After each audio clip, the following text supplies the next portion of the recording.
Hello and welcome to my VV Gamma graphics tutorial. So in today's tutorial, I'm gonna share how to merge a Stride scene with Skia scene, which I mean, so Skia is a 2D rendering pipeline and Stride is a 3D rendered pipeline. And for example, if you have some sort of like UI that you want to put on top of Stride, then you have to know how to do this kind of stuff. And it's a bit tricky. Well, I mean, it's easy by just converting images to texture, but at the beginning I got sort of stuck. I wanted to share this as a knowledge. And basically there's two different ways, which mean if you want to have the camera control on 3D scene, then use Stride as your final output. If you want to have camera control on your UI, for example, then put Skia for the final result and feed Stride texture into Skia. So it sounds a bit complicated, but I'm going to explain that today as a video, so you should be able to follow it. Okay, so yeah, let's get started. So I'll start from a blank patch and open up Stride and also Skia. So these two, so that I can open up render window, scene window for Stride. So this is the scene window, the render window for Stride, and I'll also open up render for Skia. So this one is the render. And today I don't really need a screen. I'll just leave it as off screen so that we can bring. So we'll be previewing the entire results by these windows. So I'll change this one to scene texture so that I could get a texture out of the render rather than the window. And there's two different ways to do so. So first of all, if you want to feed, there's two ways. One, feeding Skia texture into Stride scene, or the other hand, other way around, feeding Stride texture to a Skia. It depends on what you want to do, but these two flow will actually make different results because, for example, if we have a scene window here, and this is the scene window, I'll just bring this guy on. For example, there is a root scene, and then if I put a skybox light here, skybox light,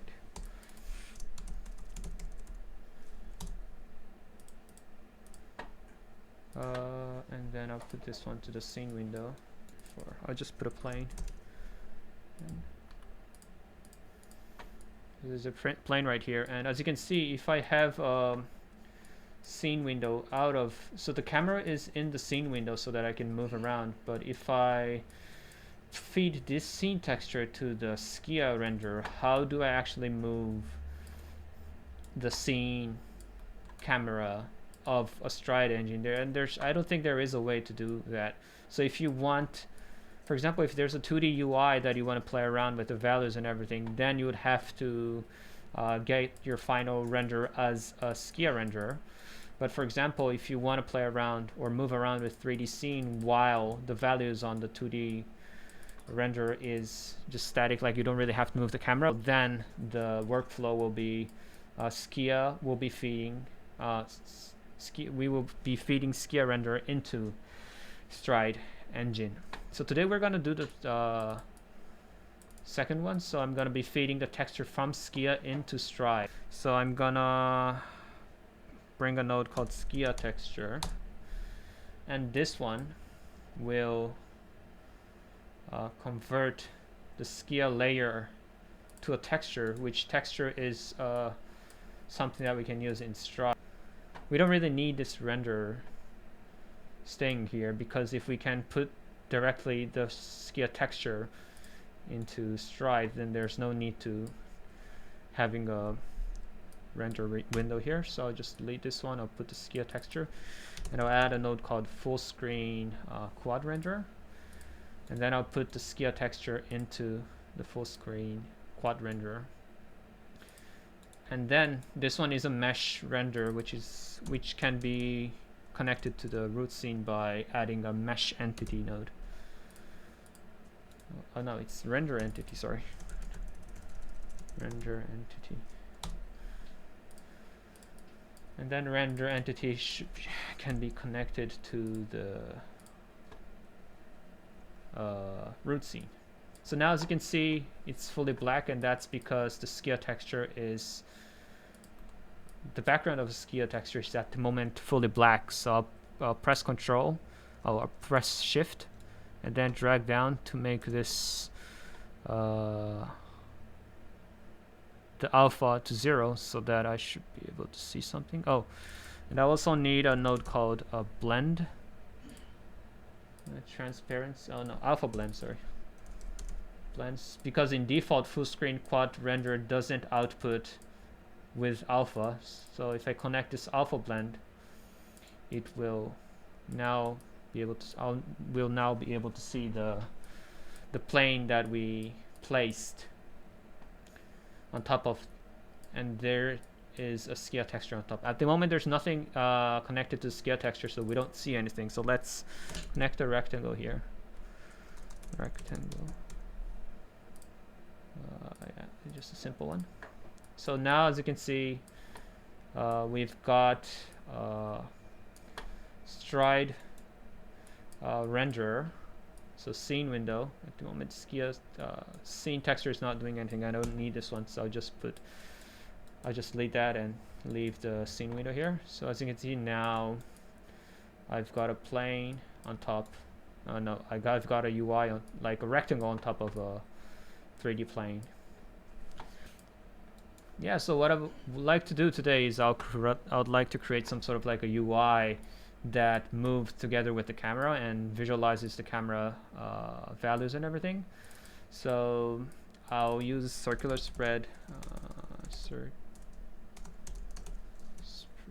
Spread, and I'll just place this rectangle as circle. So as we did with our last tutorial, I'm going to add like 32 circular spread, and then apply those to rectangle position,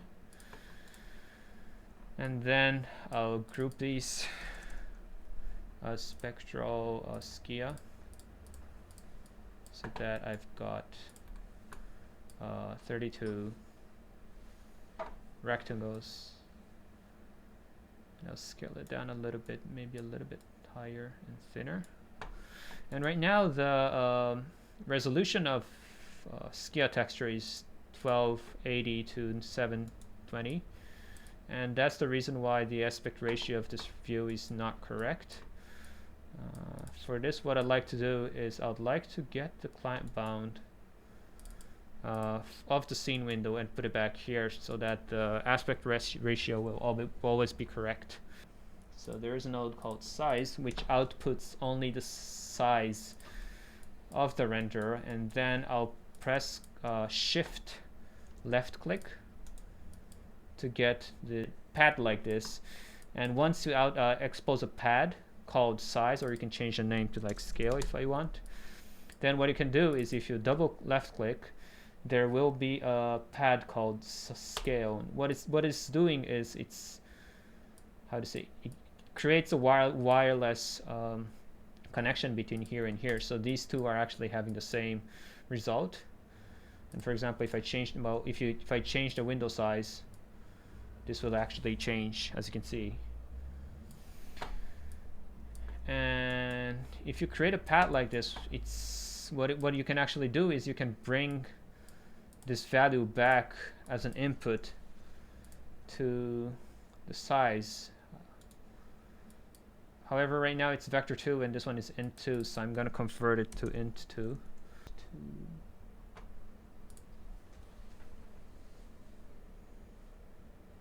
Oh yeah, this one.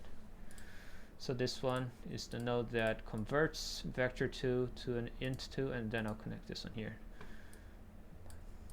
And what's cool about this pad is that usually in vvvv everything goes from top to down, right? So we can't really go back from here to here. But if you create a pad, what it's doing is it creates some sort of like, there is a frame delay, like 1 millisecond or something. Like there is a delay here, but then you should be able to bring the output back as an input and use that as sort of like a loop. And yeah, it's pretty cool. It has a delay, so if you want to apply this to a value that keeps changing, it sometimes doesn't work because there is a delay behind. And for example, I at the beginning when I started using studying gamma, I kept creating pads because it was really, it makes the patch very smart, like there's no it will have less connection. But then I realized when I was doing something interactive, there was some sort of delay that the color didn't change at the moment I wanted it to. So don't use it too much. But for this case, I'm not going to be changing the resolution that often, so it's basically static. I just want it because I don't want to keep typing the scale, so I'm using pad for this one. So as you can see now, if I scale it up or down, the aspect ratio will always be the same. So this is pretty cool. Yeah, next thing I want to do is I want to align all these to the center. So for that, I will actually need a transform.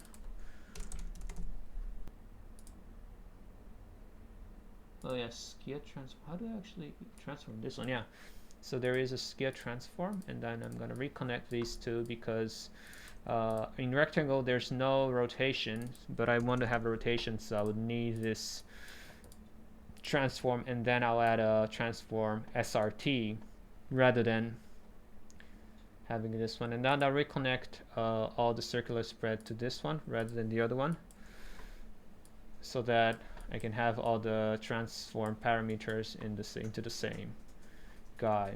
And then I'm gonna add a node called angle between 2D, and then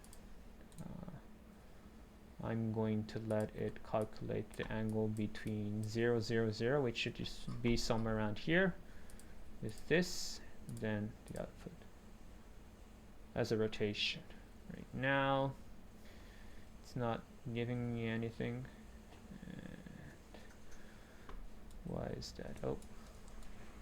Oh yeah, I don't know why this keeps happening, but if I put 0.0 minus 0.01 to the y value, then now it all faces to the center. I'm gonna scale it down a little bit. Yep. So now I've got this sort of like a, how do you say, I don't know, a grid, a circular grid right now. But I also want to have the y-axis and the x-axis thing as well, so I'm gonna add another rectangle inside here. I'm gonna pull this one a little bit higher, and then I'll also copy paste these two here, and then I'll add a node called group Skia, and then these two should come here. Then I'll output this as an output. And then I'll add a node called linear spread. This could also be 32, and then I'm going to put this to the y-axis. So vector 2 join here, and then to the y-axis. Okay, right now I think, yeah, the rotation is wrong, so I'm going to put 0.25 here to make it face to the right, not to the top. And then I'm going to move this guy to the left. And then change the linear spread value to yeah, this should do. And the size a little bit shorter. Okay, so this one will be for the y. I thought of making one for the left, but maybe we don't need that. I'll also put an arrow somewhere around. Yeah, I'll put another rectangle actually. But for this one, I don't need it to be inside a loop because I only need one of them. Rectangle. And then I'm gonna connect this guy to the Skia texture. So I'm gonna add another group here, Skia group, not the spectral, but the group. And then I'm gonna add a single line right here, so I don't need the y-axis. And also the x-axis could be something like this. And then I'm gonna change the color of this guy to green or yellow or something that's more attractive. And then color is something like control and then to the right. Yeah, yellow should be okay. So I want this arrow to be somewhere around here so that it keeps going up and down while I move the camera like this. So I need the position of the rectangle, and I also need a position of the camera. Right now I don't have any camera connected, so I can't really see the value coming out from the camera. So I'm gonna add a node called camera orbit camera, this one. Yeah, this one. And then I'm gonna connect this guy to the camera, to the scene window, so that now I can see the values of my camera moving around. So if I go up, as you can see, the y-axis is now 2.56, but if I go down, it goes all the way down to minus. So I wanna map this y position to the rectangle y position. I'm gonna move this guy to the right a little bit.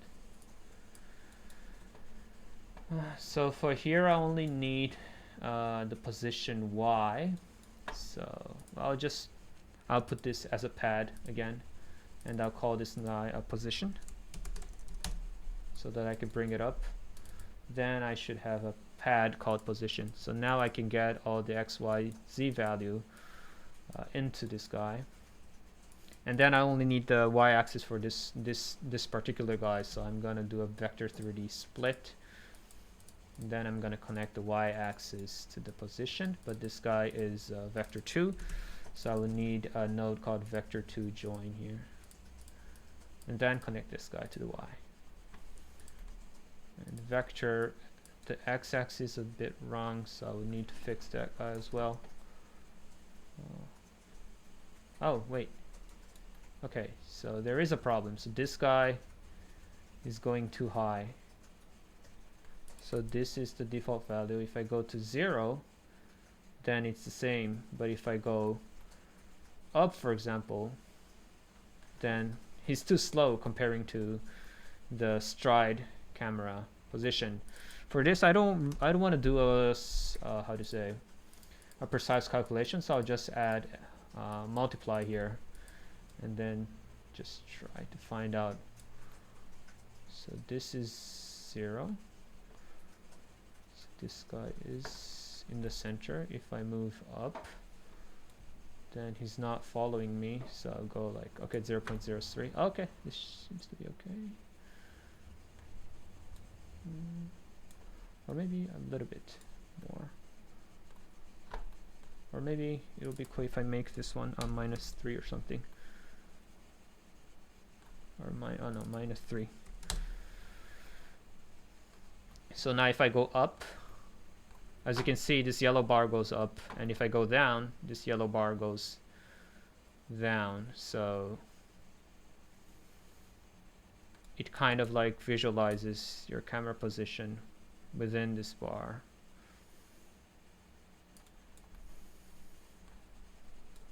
Yeah, so by using pads and also the Skia texture, you can actually put some sort of like a UI on top of a Stride render window if you want to create something, I don't know, like spaceship cockpit or something. And this is the way for you to work on that. For the rest of the time, I'll keep playing around to get some interesting result. But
Okay, I wanted to go a bit further, but I think this will be it for today. I'll put the link for the patch at the bottom in the description so that you guys can download and see what I did. I actually just added some lines that moves together with the camera. So if I move around, as you can see, it sort of like rotates. And I just added some axes and grid. I couldn't really go further. There were some things that I wanted to do, but depth of field somehow didn't work well. So yeah, but if you want to create something like this, then I hope this tutorial will help you. So yeah, that was it for today, and thanks for watching. I'll see you next time.